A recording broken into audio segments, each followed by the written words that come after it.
De nombreuses stars du monde de l'athlétisme ont fait le déplacement cette année encore pour la 38e édition du meeting Hercules. Letsile Tebogo, médaillé d'or du 200 mètres à Paris et étoile montante du sprint, sera bien sûr au rendez-vous et aura fort à faire face à Noah Lyles, qui prendra lui aussi le départ du 200 mètres demain soir. I mean, competing against the big names, it really gets me ready for a championship. Because you already know how they feel during the Diamond Leagues, the rounds and all that. So when you get into the big championships, that's when now you know each and everybody's weaknesses. Because for me, it's to see where I really need to improve. Côté français, Agathe Guillemot, coureuse de demi-fond, spécialiste du 1500 mètres, dont elle détient le record de France, sera de la partie demain, mais courra cette fois sur 1000 mètres. Je trouve ça vraiment bien d'avoir une distance complètement différente.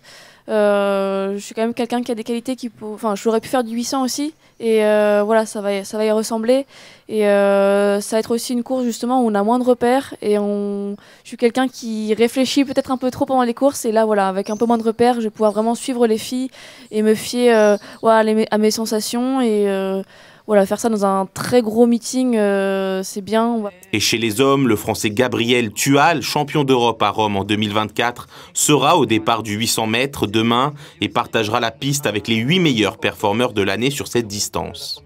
Je pense que dans toute ma carrière d'athlète, j'ai jamais vu ça. Alors, je suis encore plus content d'y prendre part.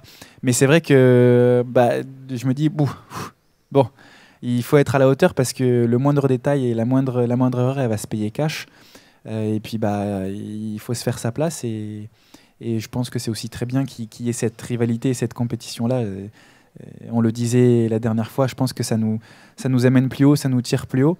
Et vraiment, grâce à cette émulation, on arrive à repousser nos limites. Et ça va être très intéressant et hâte finalement d'être sur la piste et de voir ce que ça va donner. L'occasion pour tous ces athlètes de se frotter au meilleur de leur discipline ici à Monaco et préparer du mieux possible les championnats du monde qui se dérouleront en septembre à Tokyo.